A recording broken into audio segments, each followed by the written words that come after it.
Un tiempo para fortalecerte y crecer en el conocimiento de Dios a través de su palabra.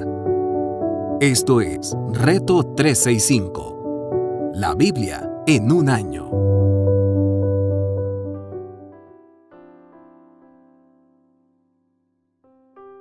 Reto 365, la Biblia en un año. Su servidora Anaí Solís.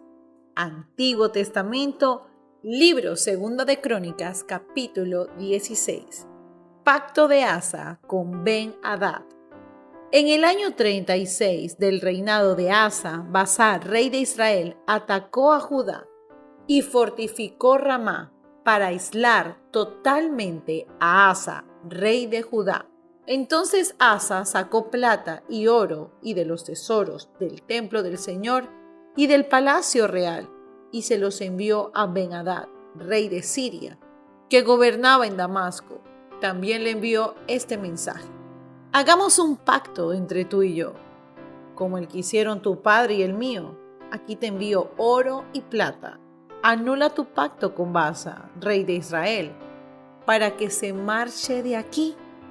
Ben-Hadad estuvo de acuerdo con el rey Asa y dio a los jefes de su ejército la orden de atacar las ciudades de Israel. Así conquistaron Iyón, Dan y Abel-Mayim y todos los depósitos que había en las ciudades de Neftalí. Cuando Baasa se enteró, suspendió las obras de fortificación de Ramá.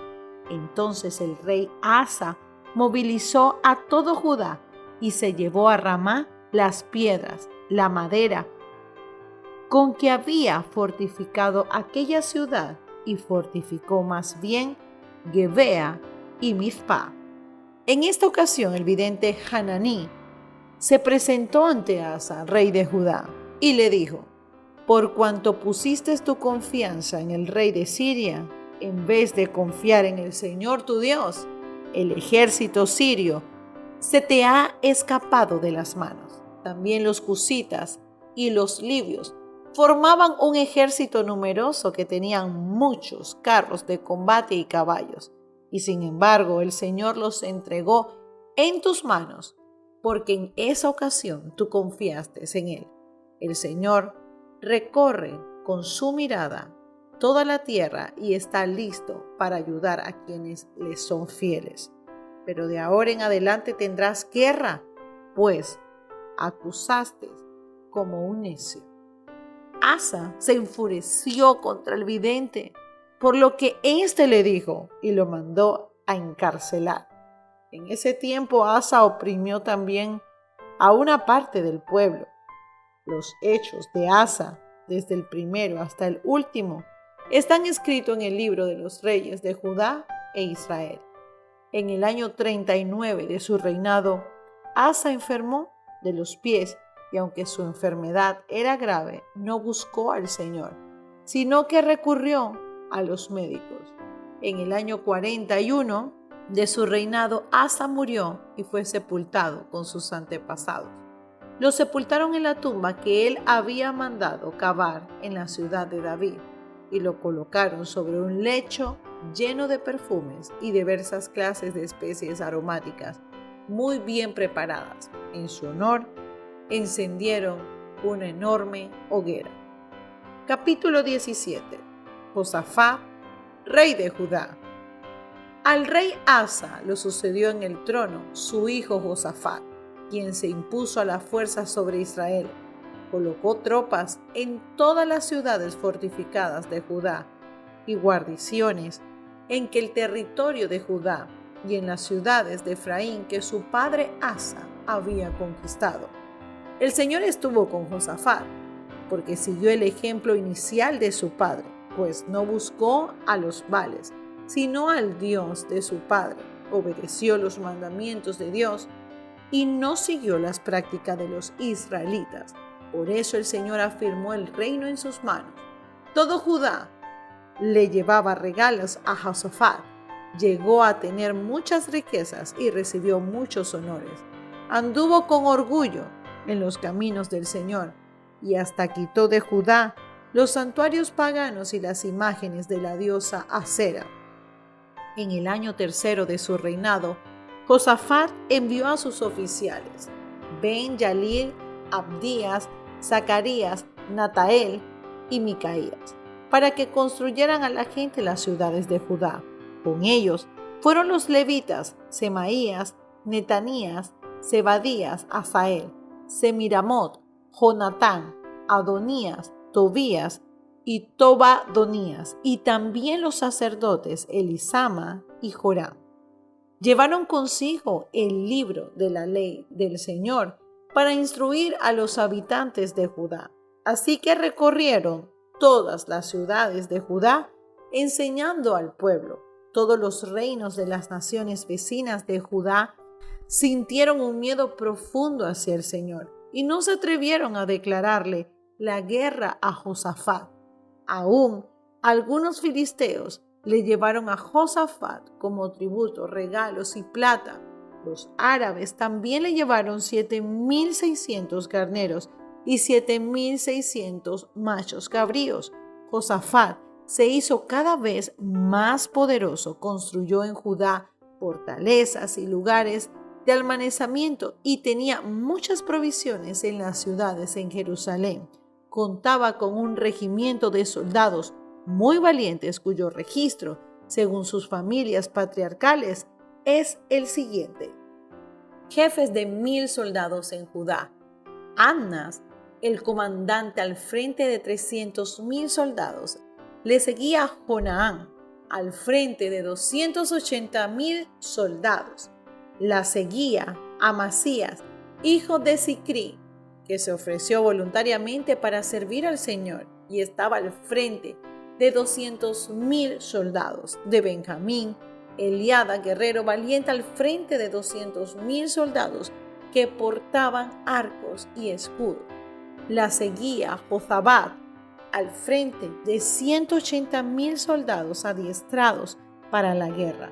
Todos ellos estaban al servicio del rey, sin contar lo que éste había destinado para las ciudades fortificadas de todo Judá. Macaías profetiza contra Acab. Capítulo 18. Josafat se hizo muy rico y famoso, y como había emparentado con Acab, después de algún tiempo fue a visitarlo en Samaria. Allí Acab mató muchas ovejas y vacas para Josafat y sus acompañantes y lo animó a marchar contra Ramot de Galaad. Acab, rey de Israel, le preguntó a Josafat, rey de Judá: ¿irías conmigo a pelear contra Ramot de Galaad? Josafat le respondió: estoy a tu disposición, lo mismo que mi pueblo. Iremos contigo a la guerra. Pero antes que nada consultemos al Señor, añadió.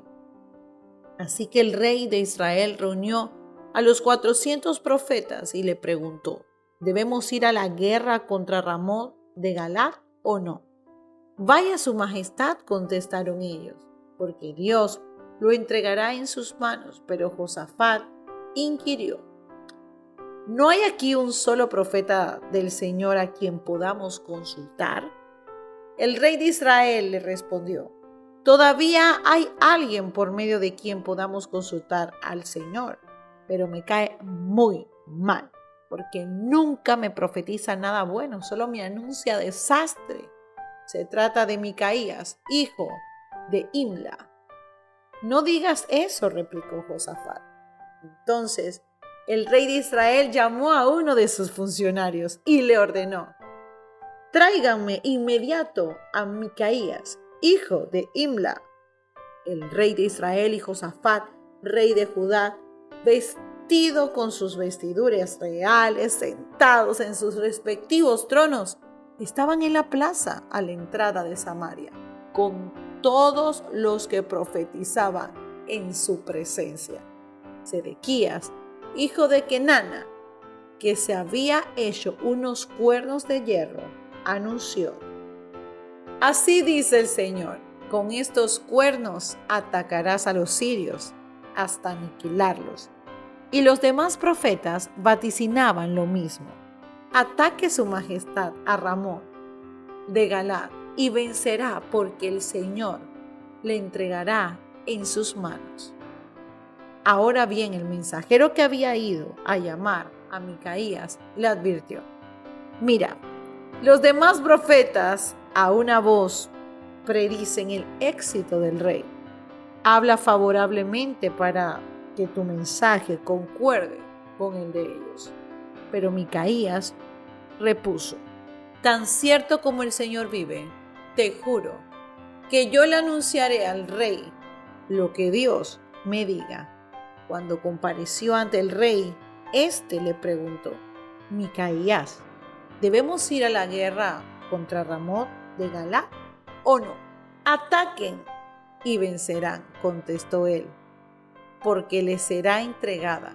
El rey le clamó: ¿cuántas veces debo hacerte jurar que no me digas nada más que la verdad en el nombre del Señor? Ante esto, Micaías concedió: vi a todo Israel esparcido por las colinas, como ovejas sin pastor. Y el Señor dijo: esta gente no tiene amo, que cada cual se vaya a su casa en paz. El rey de Israel le dijo a Josafat: ¿no te dije que jamás me profetiza nada bueno y que solo me anuncia desastres?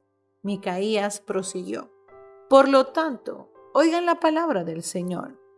Vi al Señor sentado en un trono con todo el ejército del cielo alrededor de él, a su derecha y a su izquierda. Y el Señor dijo: ¿quién se subirá a Acab, rey de Israel, para que ataque a Ramot de Galaad y vaya a morir allí? Uno sugería una cosa y otro sugería otra.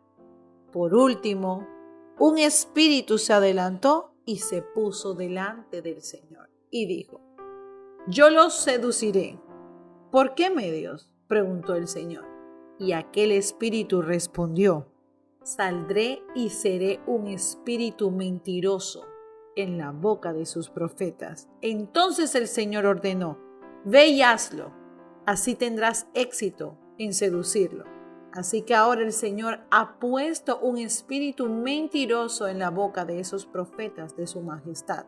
El Señor ha decretado para usted la calamidad. Al oír esto, Sedequías, hijo de Kenana, se levantó y le dio una bofetada a Micaías. ¿Por dónde se fue el espíritu del Señor cuando salió de mí para hablarte?, le preguntó.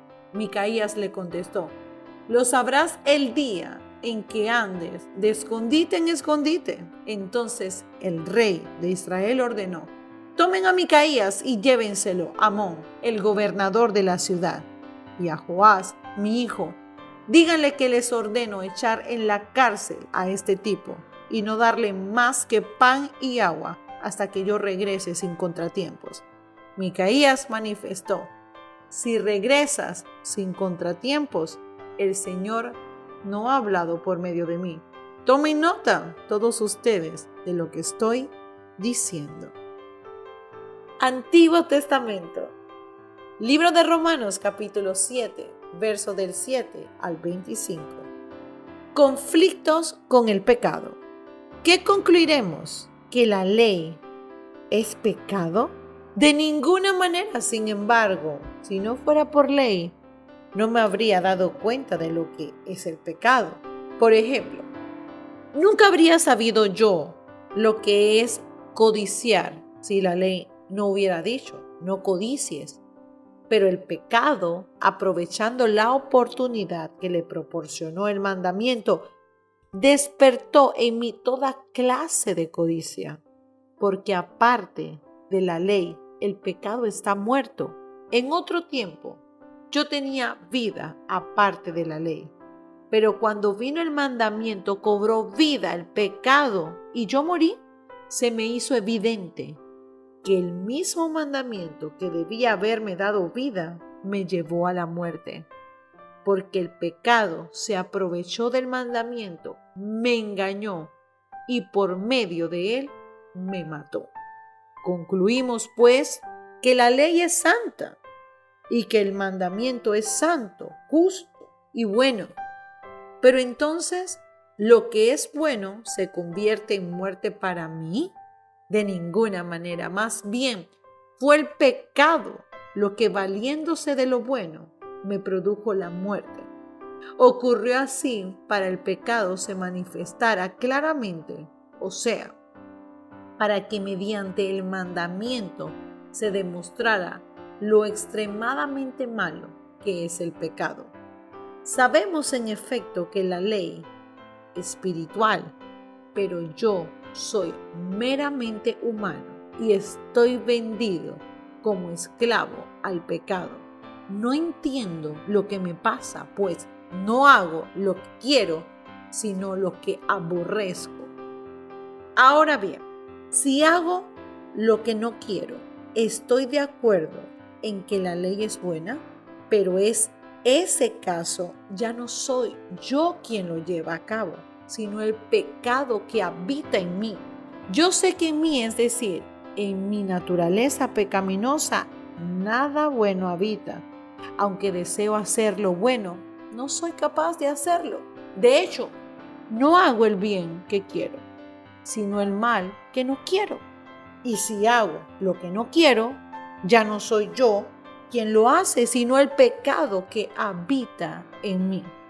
Así que descubro esta ley, que cuando quiero hacer el bien, me acompaña el mal, porque en lo íntimo de mi ser me deleito en la ley de Dios, pero me doy cuenta de en que los miembros de mi cuerpo hay otra ley, que es la ley del pecado.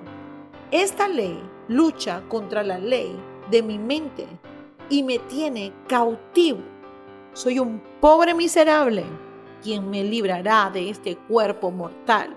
Gracias a Dios por medio de Jesucristo nuestro Señor.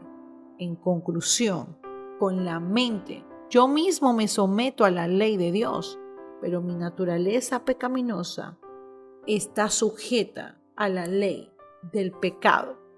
Antiguo Testamento. Libro de Salmos, capítulo 88, verso 9.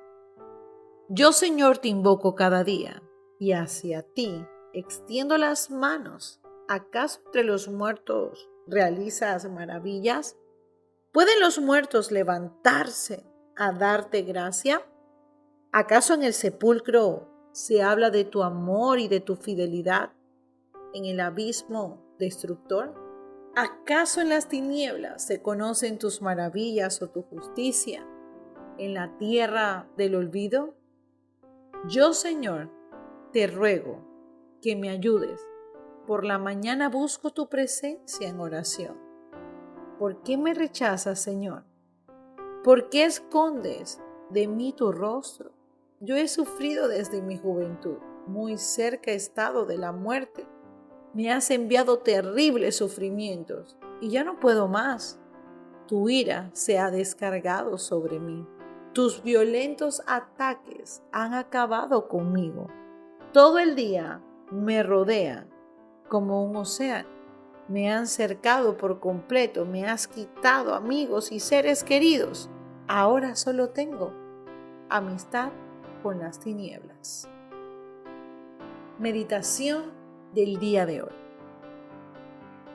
Qué impresionante podemos ver cómo los profetas eran simplemente encarcelados, porque a los reyes no les interesaba escuchar las malas noticias. Y sabes, trayéndolo a este tiempo, hay veces que buscas un consejo o tratas de hablar con un amigo o con alguien y quieres sentarte a la mesa y escuchar lo que tú quieres escuchar. Una persona que camina en el Espíritu te va a dar el consejo sabio. Pero una persona que no te ama y que quiere agradarte va a ser como estos profetas que profetizaban todo lo contrario a lo que realmente Dios estaba tratando de decirle. Y eso fue lo que sucedió con Micaías. Lo que más me encanta de este profeta es que él sabía quién era y quién lo respaldaba a él. Y tú y yo, a la hora de dar el sabio consejo, puedas comprender que estás alineado por completo a la voluntad del Padre, lo que Él dice es lo que va a prevalecer.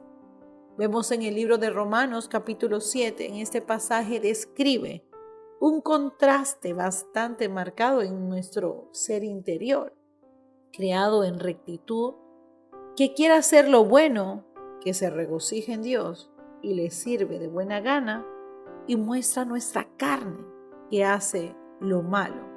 El resultado es algo muy fuerte si no hacemos lo que Dios manda en su palabra. ¿Sabes qué sucede? Muchas personas no tienen una relación estrecha con el Espíritu Santo. Solamente Jesús vino a cambiar todo. Y si le permitimos a Jesús que cambie por completo nuestra vida, es maravilloso lo que Dios va a hacer. ¿Estás tú siendo tentado hoy? Pero resiste, porque cuando tú resistes, dice la palabra de Dios que Él huirá. Él prometió que el Espíritu Santo nos ayudaría y nos iba a acompañar para siempre, para vencer nuestras tendencias pecaminosas. Bendiciones.